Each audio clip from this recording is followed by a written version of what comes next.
నా పేరు దివ్య. బులెటిన్లో ముందుగా హెడ్లైన్స్. ఉత్తరప్రదేశ్ వారణాసిలోని గంగా నదిలో పుణ్యస్నానం ఆచరించిన ప్రధాని మోదీ. విశాఖ ఉక్కు ఫ్యాక్టరీ విషయంలో కేంద్ర ప్రభుత్వాన్ని పవన్ కళ్యాణ్ నిలదీయాలన్న వైకాపా ఎమ్మెల్యే అంబటి. సిబిఎస్ విధానాన్ని రద్దు చేయాలని కదిరిలో ఉద్యోగ సంఘాలు ధర్నా. కడప జిల్లా బ్రహ్మంగారి మఠంలో రేషన్ బియ్యాన్ని తనిఖీ చేసిన సర్పంచ్ రామయ్య. భారత ప్రధాని నరేంద్ర మోడీ పర్యటన వారణాసిలో కొనసాగుతోంది. ఈ సందర్భంగా కాలభైరవ ఆలయంలో ప్రత్యేక పూజలు నిర్వహించారు. ఆ తరువాత పవిత్ర గంగా నదిలో ఆయన ప్రత్యేక పూజలు నిర్వహించారు. నదిలో ప్రధాని పుణ్యస్నానాలు ఆచరించారు. అనంతరం తన మెడలో ఉన్న జపమాలను తీసి మంత్రాలు చదువుతూ పూజలు చేశారు. నదిలో మునకలు వేశారు. మంత్రాలు ఉచ్చరిస్తూ గంగా నదిలో ప్రత్యేకంగా పూజలు చేశారు. మరి కాసేపట్లో కాశీ విశ్వనాథ్ కారిడార్ను ప్రధాని ప్రారంభించనున్నారు. సొంత నియోజకవర్గమైన వారణాసిలో ప్రధాని మోడీ ప్రతిష్టాత్మకంగా కాశీ విశ్వనాథ్ కారిడార్ను చేపట్టారు. వారణాసి వచ్చాక మొదట కాలభైరవ మందిరంలో ప్రత్యేక పూజలు చేశారు. ఆ తర్వాత జనానికి అభివాదం చేశారు. ఇంకోవైపు ఆలయ పరిసరాల్లో కొత్తగా ఏర్పాటు చేసిన నిర్మాణాలను పరిశీలించారు. కిడ్కియా ఘాట్ను ప్రత్యేకంగా సందర్శించారు. అక్కడే ఉన్న షిప్లోకి వెళ్లి అందులో ఉన్న వసతులను పరిశీలించారు. కాసేపు పడవలో కలియదిరిగారు. ఈ కార్యక్రమంలో ప్రధాని వెంట యూపీ సీఎం योगी आदित्यनाथ ఉన్నారు. भारत श्रेष्ठ भारत, अंततः जगत गुरु भारत की संकल्पना में ये छोटा सा आयाम है। बिल्कुल सही कहा आपने। और इस छोटी सी यात्रा में गति भी दिखती है, शक्ति भी दिखती है और अनायास ही सरकार की गति शक्ति की जो परियोजना है उसकी याद आ जाती है, जिसमें भारत में बुनियादी ढांचे के नवनिर्माण के रूप में एक नए कार्यक्रम की शुरुआत की गई है। इस छोटी सी यात्रा में आपने उस गति और उस शक्ति की एक छोटी सी झलक ज़रूर देखी होगी, क्योंकि देश का पहला वाटरवेज भी काशी से ही निकलता है, हल्दिया तक जाता है। बनारस के घाटों को कौन नहीं जानता है। एक ऐसे ही घाट ललिता घाट पर इस वक्त प्रधानमंत्री पहुंच चुके हैं। भव्य स्वागत की तैयारी है। सैकड़ों की संख्या में ढोल, मृदंग, डमरू लेकर के यहाँ के जो स्थानीय निवासी हैं अपने जननायक के स्वागत की तैयारी कर रहे हैं। बहुत से संत हैं जो यहाँ पर प्रतीक्षा में हैं इस ऐतिहासिक क्षण के, जब बाबा विश्वनाथ धाम के नवनिर्मित स्वरूप का लोकार्पण भारत के यशस्वी प्रधानमंत्री के हाथों किया जाएगा। सारी तैयारियों का जायजा, जितने भी प्रश्न हैं उनके उत्तर पाने की कोशिश लगातार प्रधानमंत्री के मन में रहती है। जो परिकल्पना, जो संकल्पना खींची गई थी वो कहां तक उतर पाई, परेशानियां कहां आईं, कुछ काम अटके क्यों रह गए, जहां पूरा हुआ वहां पर और भव्य कैसे बनाया जाए और दिव्य कैसे बनाया जाए, ये सुझाव, ये विचार, ये विमर्श, ये लगातार उच्च स्तर पर जो समीक्षा है वो हमें देखने को मिलती है। और इस वक्त आप जो दृश्य देख रहे हैं, విశాఖ ఉక్కు ఫ్యాక్టరీ విషయంలో పవన్ కళ్యాణ్ కేంద్ర ప్రభుత్వాన్ని నిలదీయాలని వైకాపా శాసన సభ్యుడు అంబంటి రాంబాబు సూచించారు. మిత్రపక్షమైన భాజపా ప్రభుత్వాన్ని నిలదీసే ధైర్యం పవన్ కి ఉందా అని ప్రశ్నించారు. తమ ప్రభుత్వం విశాఖ ఉక్కుపై అసెంబ్లీలో తీర్మానం చేసి పంపించిన విషయాన్ని గుర్తు చేశారు. విశాఖ స్టీల్ ఫ్యాక్టరీ ప్రైవేటీకరణ విషయంలో రాష్ట్ర సర్కార్ తీరుపై జనసేన అధినేత పవన్ కళ్యాణ్ చేసిన విమర్శలపై వైకాపా ఎమ్మెల్యే అంబటి రాంబాబు స్పందించారు. విశాఖ ఉక్కుపై పవన్ కేంద్ర ప్రభుత్వాన్ని నిలదీయాలని సూచించారు. మిత్రపక్షాన్ని నిలదీసే ధైర్యం పవన్కు ఉందా అని ప్రశ్నించారు.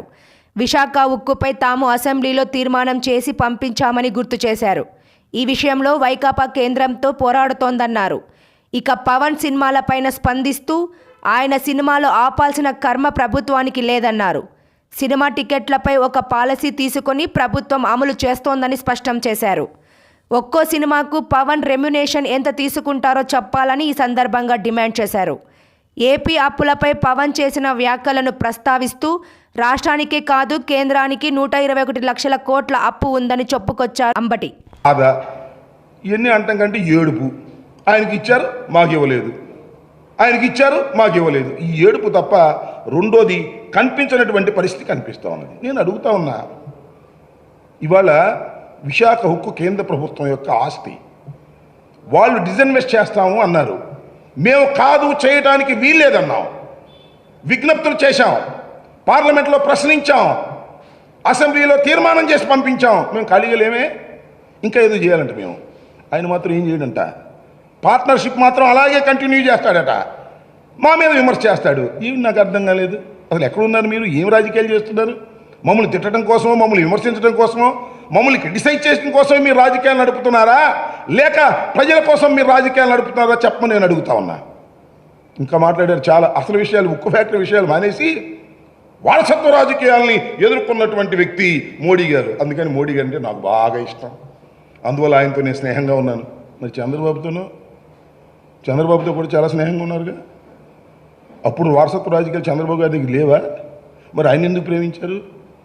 ఆయన ప్రేమించడానికి కారణం ఏంటి మాకు తెలియదు అనుకున్నారా? అసలు మీరేంటి, మీ కథ ఏంటి? అసలు మీరు ఎక్కడి నుంచి వచ్చారు? మీరు వారసత్వాలు ఏంటి? రాజకీయాల్లోనే వారసత్వాలకు వ్యతిరేకమా? సినిమాల్లో వారసత్వాలకు మీరు వ్యతిరేకం కాదా? నువ్వెక్కడి నుంచి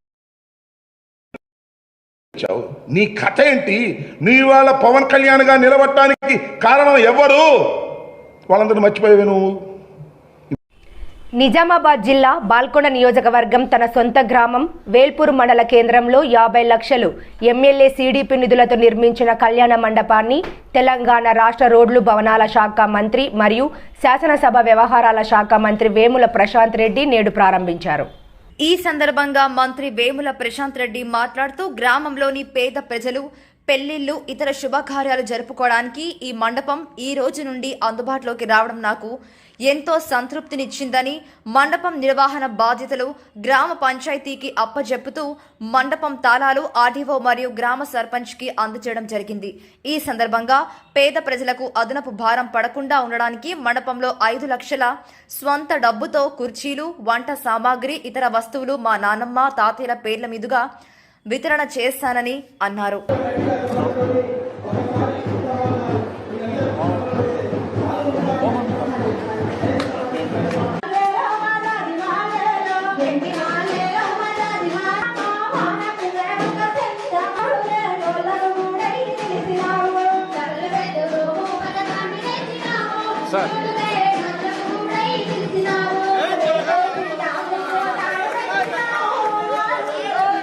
భగవంతుడు దయతోటి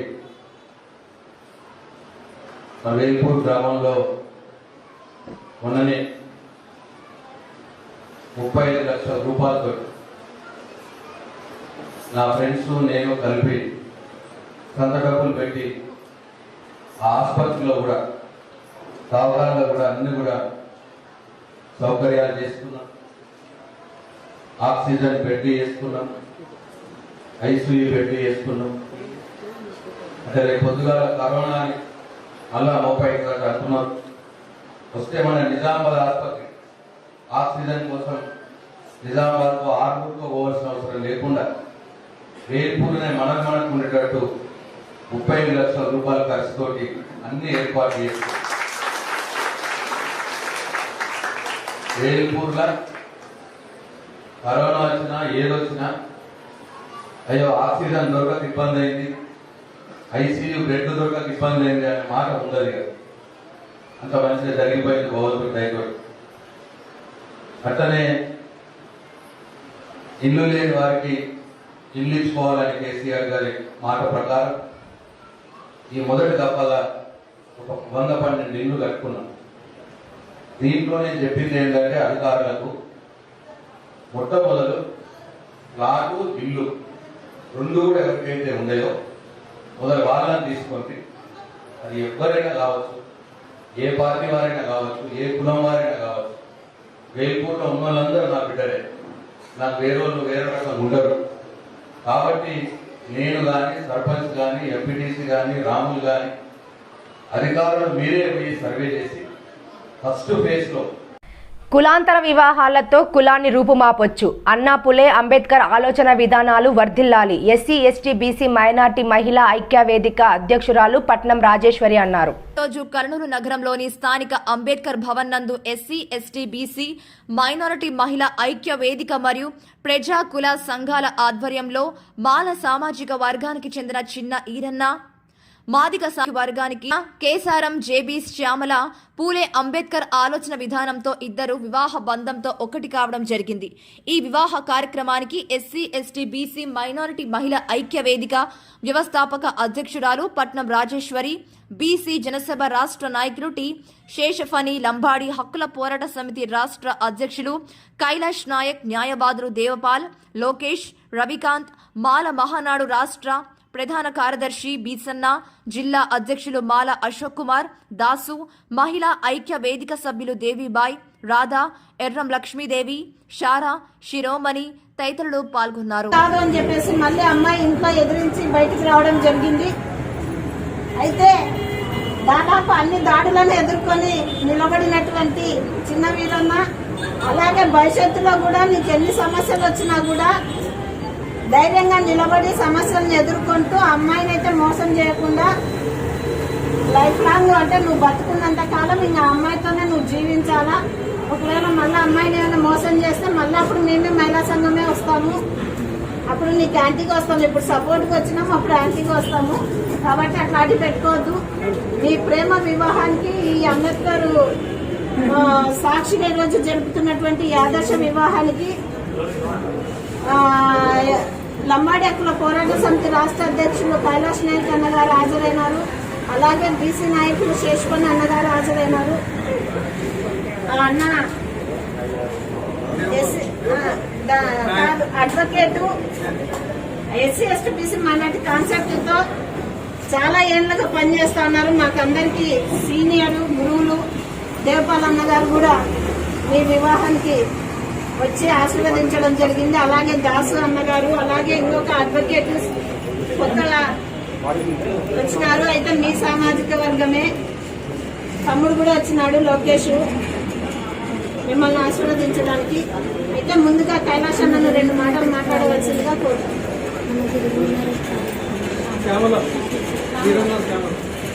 ముందుగా ఈరోజు పెళ్లి చేసుకున్న వీరన్న శ్యామలకు హ్యాపీ మ్యారేజ్ లైఫ్, పెళ్లి శుభాకాంక్షలు తెలుపుతున్నాము ఎస్సీ ఎస్టీ బీసీ మైనార్టీ కులాల సంఘాల తరఫున. అలాగే ఈరోజు మీరు చేసుకుంటున్న పెళ్లి అనంతపురం జిల్లా సింగనమల మండలం నందు గత కొద్ది రోజుల క్రితం కురిసిన వర్షాలకు రైతులు పూర్తిగా దెబ్బతిని పెట్టిన పెట్టుబడి కూడా చేతికి అందగా అప్పుల ఊబిలో కూరుకుపోయారని, రైతులకు అన్ని విధాలుగా ఆదుకోవాలని సిపిఐ ఆధ్వర్యంలో సచివాలయం ముందర ధర్నా నిర్వహించారు. సోమవారం నుండి సిపిఐ మండల కార్యదర్శి చిన్నప్ప యాదవ్ ఆధ్వర్యంలో శోధనపల్లి, సలకం చెరువు సచివాలయాల ముందు ధర్నా కార్యక్రమాన్ని చేపట్టారు. ఈ సందర్భంగా ఆయన మాట్లాడుతూ రైతుల వేసిన పంటలు వేరుశనగ, వరి, కందిపప్పు, పప్పుశనగ, మిరప, కూరగాయలు, పూల తోటలు, పండ్ల తోటలు, జొన్న, సజ్జ తదితర పంటలన్నీ ధ్వంసమైపోయి రైతులకు అపార నష్టం సంభవించిందని, ఇలాంటి తరుణంలో రైతులను ప్రభుత్వాలు ఆదుకునేది పోయి అధికారుల చేత పంట నష్టం అంచనాల్లో తప్పుడు లెక్కలు చూపి రైతులను పూర్తిగా మోసం చేస్తున్నారని, రైతులు బ్యాంకుల్లో తీసుకున్న రుణాలను మాఫీ చేయాలని, అందుకు నిరసనగా రైతులను అన్ని విధాల ఆదుకోవాలని, సింగనమల మండలాన్ని కరువు మండలంగా ప్రకటించాలని, మహాత్మా గాంధీ జాతీయ ఉపాధి హామీ పని 200 రోజులకు పెంచాలని, రైతు 1 ఎకరానికి 25,000 రూపాయల నష్టపరిహారం అందించాలని డిమాండ్ చేశారు. ఈ కార్యక్రమంలో సిపిఐ మండల సహాయ కార్యదర్శి తరిమెల రామాంజనేయులు, నారప్ప, మధు యాదవ్, చంద్రశేఖర్, చిన్నప్ప, నాగరాజు, కోనప్ప నాగార్జున, రాజారాం, ఓబిరెడ్డి, లక్ష్మి, రంగయ్య తదితరులు పాల్గొన్నారు. వరి పంట పూర్తిగా నష్టపోవడం జరిగింది. తదితర కంది, అదేవిధంగా అనేకమైన పెసర, అదే అనేకమైన పంటలు, పూల తోటలు, అదేవిధంగా కూరగాయల పంటలు కూడా నష్టపోవడం జరిగింది. కానీ ఇంతవరకు కూడా నష్టపరిహారం ప్రకటించిన పాపాన పోలేదు. అంతేకాకుండా కేవలము నాయకులు, అధికారులు పొలాలు పరిశీలిస్తున్నారు తప్ప ఎక్కడ కూడా ఈ ఇన్పుట్ సబ్సిడీ గురించి పట్టించుకున్న పరిస్థితి లేదు. 3 సంవత్సరాలుగా ఇన్పుట్ సబ్సిడీ కానీ, ఇన్సూరెన్స్ కానీ ఈ ప్రభుత్వం ఇచ్చిన పరిస్థితి లేదు. అదేవిధంగా ఈ ప్రభుత్వం అధికారంలోకి వచ్చిన తర్వాత ఒక డ్రిప్ పరికరం కానీ స్ప్రింక్లర్ పరికరం కానీ పీవీసీ పైపు కానీ ఇవ్వడంలో కూడా పూర్తిగా విఫలమైంది. అందుకే మేము డిమాండ్ చేస్తున్నాం, మీరు రైతుల ప్రభుత్వాన్ని చెప్తున్నారు కాబట్టి, రైతులకు అన్ని విధాలా ఆదుకుంటామని చెప్తున్నారు కాబట్టి, ఈరోజు సింగనమల చెరువు ఆయకట్టు కింద దాదాపుగా 2000 ఎకరాలు వరి వేసి చాలామంది ఇబ్బందులు ఎదుర్కొన్నారు. అదే మండల వ్యాప్తంగా కూడా దాదాపుగా 3000 ఎకరాలు అంటే దాదాపుగా 5000 ఎకరాల వరి పంటనే పూర్తిగా నష్టపోవడం జరిగింది. ఈరోజు పంట నేలపాలైంది. కనీసం ఎకరాకి 25,000 రూపాయలు ఇవ్వాలని చెప్పి సిపిఐగా మేము డిమాండ్ చేస్తున్నాం. మీరు కూడా గతంలో ప్రభుత్వం లేనప్పుడు ప్రతిపక్షంలో ఉన్నప్పుడు మా కమ్యూనిస్టులతో కలిసి మీరు కూడా పోరాటాలు చేశారు. ఇవి ఎకరాకి 25,000 రూపాయలు నష్టపరిహారం ఇవ్వాలా, రైతులకు అన్ని విధాలు ఆదుకోవాలా, ఇన్సూరెన్స్ ఇవ్వాలా, ఇన్పుట్ సబ్సిడీ ఇవ్వాలని చెప్పి ఆ రోజు పెద్ద ఎత్తున మాతో కూడా చేశారు. కానీ ఆ రోజు చేశారు. ఇదే పాలకవర్గంలోకి వచ్చిన తర్వాత ఈరోజు ఏమాత్రం పట్టించుకోవడం పూర్తిగా విఫలమయ్యారు. రైతులను ఆదుకోవడంలో వైఎస్ఆర్ ప్రభుత్వం పూర్తిగా విఫలమైంది. అందుకోసం మేము ఒకటే డిమాండ్ చేస్తున్నాం, అయ్యా ఎకరాకి 25,000 రూపాయలు నష్టపరిహారం ఇవ్వాలని చెప్పి డిమాండ్ చేస్తున్నాం అన్ని రకాల పంటలకు. అదేవిధంగా ఈరోజు సింగనమల మండలాన్ని కరువు మండలంగా ప్రకటించాలని చెప్పి కూడా ఈ సందర్భంగా డిమాండ్ చేస్తున్నాం. అంతేకాకుండా ఈరోజు సింగనమల చెరువు ఆయకట్టుతో పాటు అన్ని గ్రామాల్లో కూడా వరి కోతలు ప్రారంభం అయ్యాయి కాబట్టి రైతు భరోసా కేంద్రాల్లో కూడా మీరు ఖచ్చితంగా వరి కొనుగోలు కేంద్రాలు ఏర్పాటు చేసి కింటా 2,000 రూపాయల వరకు కొనుగోలు చేయాలని చెప్పి కూడా సిపిఐగా డిమాండ్ చేస్తున్నాం. అదేవిధంగా సింగనమల మండలాన్ని కరువు మండలం వెంటనే డిక్లేర్ చేయాలా. అదేవిధంగా పశువుల మేత చాలా ఇబ్బందులు ఎదుర్కొన్నారు. పశువుల మేత కూడా మండల కేంద్రం అన్ని గ్రామాలు కూడా సప్లై చేయాలని కూడా ఈ సందర్భంగా డిమాండ్ చేస్తున్నాం. అంతేకాకుండా ఈరోజు రైతులకు ఇచ్చిన రుణాలన్నింటినీ కూడా మాఫీ చేయాలని చెప్పి, ఎందుకంటే పక్కన ఇచ్చిన కర్ణాటకలో పూర్తిగా మాఫీ చేయడం జరిగింది, ఇక్కడ కూడా మాఫీ చేయాలని చెప్పి సిపిఐగా డిమాండ్ చేస్తున్నాం. అంతేకాకుండా ఈరోజు కడప జిల్లాలో చాలా గ్రామాల్లో మహిళలకు రుణాలు మాఫీ చేశారు కాబట్టి ఇక్కడ కూడా అకాల వర్షాల్లో నష్టపోయారు కాబట్టి మహిళా సంఘాలకు ఇచ్చిన రుణాలు కూడా మాఫీ చేయాలని చెప్పి సిపిఐగా డిమాండ్ చేస్తున్నాం. అదేవిధంగా ఉపాధి హామీ పనులు వెంటనే ప్రారంభించి ఈరోజు 200 రోజులు పెంచాలని చెప్పి కూడా సిపిఐగా డిమాండ్ చేస్తున్నాం. కాబట్టి ఏది ఏమైనా కూడా రైతులకు రావాల్సినటువంటి, అదేవిధంగా ఇల్లు కూలిపోయిన వారికి కూడా తక్షణమే ఇల్లు కట్టించాలని చెప్పి కూడా ఈ సందర్భంగా తెలియజేస్తున్నాం. కాబట్టి ఈ సమస్యలపైన 13 నుంచి 23 వరకు పెద్ద ఎత్తున కార్యక్రమాలు. అనంతపురం జిల్లా కదిరి నియోజకవర్గం ఉద్యోగ సంఘాల వారి ఆధ్వర్యంలో వైద్య కార్మిక పెన్షనర్ల ఉద్యోగ సంఘాల ఆధ్వర్యంలో సిబిఎస్ విధానాన్ని రద్దు చేయాలని, అవుట్సోర్సింగ్ వారి జీతాలు పెంచాలని, కాంట్రాక్టర్ వర్కర్లను పర్మనెంట్ చేయాలని సోమవారం కదిరిలో ర్యాలీ నిర్వహించారు.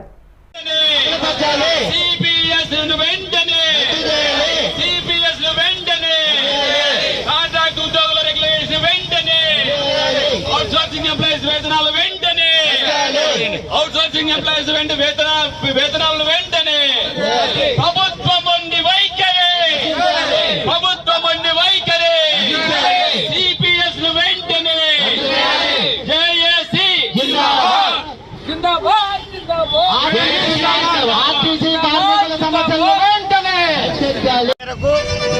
ఉద్యోగుల అప్రస్తుతంగా ఉన్నటువంటి డిమాండ్లపైన ఈ నెల 1వ తారీఖున రాష్ట్ర జేఏసీ పిలుపునివ్వడం జరిగింది. అందులో భాగంగా 7, 8, 9, 10వ తారీఖుల్లో వారు ప్రభుత్వ కార్యాలయం వద్ద నిరసన కార్యక్రమాన్ని చేసి తెలిపింది. అందులో భాగంగా ఈ రోజు ప్రభుత్వం ఇచ్చినటువంటి హామీలను ప్రజలకైతే సర్వీసెస్ చేస్తుంది, మేము దాన్ని కూడా ఒప్పుకుంటాం. ఉద్యోగుల పట్ల కూడా రావాల్సినటువంటి అంశాలను ఏది కూడా పట్టించుకోకుండా ఈ రోజు బజార్లో కార్మిక పెన్షన్ల ఐక్యత. ఈ రోజు జేఏసీ పిలుపు మేరకు, జేఏసీ అమరావతి పిలుపు మేరకు ఈరోజు ఉద్యోగుల సమస్యలను బట్టి మరి ఈరోజు రోడ్డున పడినాం. మరి ఈ రోజు వైద్య శాఖలో ఎన్నో రోజులుగా మరి దాదాపు 20 సంవత్సరాలుగా కాంట్రాక్ట్ బేసిక్ లో చేస్తున్నటువంటి ఉద్యోగులను వెంటనే రెగ్యులర్ చేయాలని కోరుకుంటున్నాం. మరి జగనన్న చెప్పినటువంటి సమస్యను వెంటనే పరిష్కరించాలని కోరుకుంటున్నాం. మరి సిపిఎస్ ని వెంటనే రద్దు చేయాలని కోరుకుంటున్నాం. మరి జగనన్న పాదయాత్రలో ఏవైతే సమస్యలు మరి మేము పరిష్కరిస్తామని మాకు మాట ఇచ్చారో ఆ మాటలు కంపల్సరిగా మాకు న్యాయపరంగా మరి మాకు సమస్యలు పరిష్కరించాలని ఈ రోజు కోరుకుంటున్నాం. అదేవిధంగా ఈ రోజు వైద్య శాఖలో మరి 33 యాప్లు మరి ఒక ఏఎన్ఎం చేయగలుగుతా ఉంది. మరి ఇక్కడ ఐఏఎస్ చెప్తున్నటువంటి సమస్యలు మరి వారు పెడుతున్నటువంటి యాప్లు మేము ఈరోజు చేయాలంటే ఓన్లీ మరి ఎంతో మంది 10th క్లాస్ పాస్ అయిన వారే ఉన్నారు కాబట్టి మరి ఇది కూడా మీ దృష్టికి తెస్తున్నాం సార్. కంపల్సరిగా మాకు ఈ సమస్యను మీరు వెంటనే పరిష్కరించాలి. ఈ యాప్ను కూడా మరి తగ్గించాలి. మాకు ఎంతో ఒత్తిడి ఉన్నాయి, మా ఫ్యామిలీస్ పిల్లలు ఎంతో మంది ఉన్నారు. అయినప్పటికీ పొద్దున 7 నుంచి నైట్ 10 వరకు మా వాళ్ళు చేస్తా ఉన్నారు. కాబట్టి ఈ సమస్యలను కూడా వెంటనే మీ దృష్టికి తెస్తా ఉంటున్నాం. మీరు మాకు న్యాయమైనటువంటి విధానంలో మా సమస్యలన్నీ పరిష్కరించాలని మీ దృష్టికి తెస్తా ఉంటున్నాం. ఈ రోజు ఉద్యోగులు మరి బయటపడి రోడ్ల మీద పడినారంటే మీరు చెప్పినటువంటి సమస్య, మేము చెప్పినటువంటి సమస్యలు మీరు తీరుస్తామనేటువంటి న్యాయబద్ధమైనటువంటి మరి యొక్క సమస్యలు వెంటనే మాకు పరిష్కరించాలనేసి మేము ఈ రోజు కోరుకుంటా ఉంటున్నాం. మరి మా సమస్యలు తీరే వరకు మేము ఈ విధంగా మరి కొనసాగిస్తామని కోరుకుంటా ఉన్నాం. మరి అదేవిధంగా మరి సచివాలయ ఉద్యోగులకి మరి ఎస్ఆర్ అయితే ఓపెన్ చేసినారు కానీ దానికి సంబంధించినటువంటి ఎవిడెన్స్ ఏమీ లేవు కాబట్టి రెగ్యులర్ చేయాలి వాళ్ళని కూడా వెంటనే వారికి. అనంతపురం జిల్లా కదిరి నియోజకవర్గం తనకల్లు మండలం కొంకంటి క్రాస్ నందు చీకటిమానిపల్లి పంచాయతీ నందు పెద్ద ఎద్దులవారిపల్లికి చెందిన నీలకంఠారెడ్డి బ్రహ్మపుత్ర సూపర్ మార్కెట్ ప్రారంభోత్సవ కార్యక్రమానికి వైఎస్ఆర్ కాంగ్రెస్ పార్టీ సిఈసి సభ్యులు పూల శ్రీనివాసరెడ్డి ముఖ్య అతిథిగా హాజరయ్యి ప్రారంభించారు. ఈ కార్యక్రమంలో ముస్తఫా, జనార్దన నాయుడు, జనార్దన్ రెడ్డి, కొండా మల్లికార్జున, లక్ష్మీపతి, బీసీ కన్వీనర్ మోహన్, రవి, గణపతి రెడ్డి, రెడ్డి పీరా, రేవంత్ రెడ్డి, జయసింహారెడ్డి, అశోక్ రెడ్డి, మాజీ మండల కన్వీనర్ చెరుకూరి రవి, వెంకటరెడ్డి, భీమా నాయక్, రమేష్ రెడ్డి, రామనప్ప మరియు స్థానిక నాయకులు, కార్యకర్తలు పెద్ద ఎత్తున పాల్గొన్నారు.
తనకల్లు మండలం కొక్కంటి క్రాస్ యువకుడు నీలకంఠారెడ్డి బ్రహ్మపుత్ర ఫర్టిలైజర్స్ గత 7 ఏళ్ల క్రితం ఓపెన్ చేసి ప్రజల మన్ననలు పొంది ఈరోజు అదే గుడ్ విల్తో 7 ఏళ్ల తర్వాత ఆ ఫర్టిలైజర్ షాప్ పక్కనే మంచి సూపర్ మార్కెట్ ఓపెన్ చేయడం జరిగింది. ఆయన ఆహ్వానం మేరకు ఈ సూపర్ మార్కెట్ ఓపెనింగ్ రావడము, వైఎస్ఆర్ కాంగ్రెస్ పార్టీ కార్యకర్తలు ఘనంగా మమ్మల్ని స్వాగతం పలకటం, ఈ ప్రాంతంలో వైఎస్ఆర్ కాంగ్రెస్ పార్టీ ఎంత బలంగా ఉందో మాకు అర్థమవుతూ ఉంది.